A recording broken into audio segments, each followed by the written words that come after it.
Banana Man says, thoughts on 12C. The recruiter in me is going to tell you that any MOS is the next best thing since sliced bread. If 12C makes you happy, then it's an awesome MOS. So I'm going to leave you with this. It really honestly doesn't matter what I feel or think is best for you as far as an MOS specifically, right? The reason being is I don't know you. I don't know what your interests are.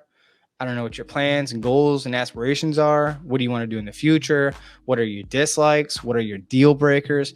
Go check out my video I just posted. Don't join the U.S. Army until you watch this. This will help you. But with that being said, if you're going active duty and you're under the age of, let's say, 24, and you dabbled with college, or you're a high school student or a teenager, basically a young adult with no real work experience, go into active duty in a combat support job, because those skills and training will go much further for you on a resume when you leave active duty if you decide to only do 3 years and be done with it.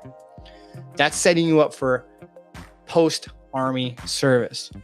Now, if you're over 25 or 30, you have a career, you have your degree, like you're already established and you want to go combat arms like infantry or something, hey, go for it. I'm all for it, right?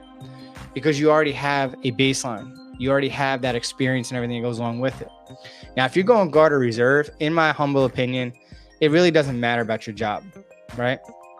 Because you're only doing it 1 weekend out of the month and 2 to 3 weeks out of the year at minimum. So the job isn't that important when you're going part-time. Your service is important because of all the benefits and the features that you get by serving part-time. Again, if you're a teenager, you don't have any real work experience, I'm always going to advocate for combat support because that's what's going to help you outside of the military. Again, if you're established, you have a career or a good paying job, you're educated or have like certifications or whatever through a trade school, what have you, and you're already established and then you want to do combat arms, I'm all for it. But if you're a young person with no experience, get a job that's going to be translatable to the civilian sector. Because as you being a soldier, as a civilian, I'm going to view you and hold you at a higher standard.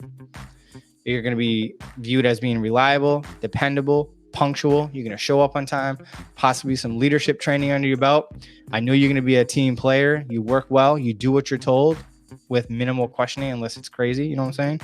But for the most part, you're viewed at a higher place compared to somebody with the same education, with minimal to no training or anything like that, right? So that's how it's going to separate you from the rest of the competition. But good question. Just wanna be a mini me.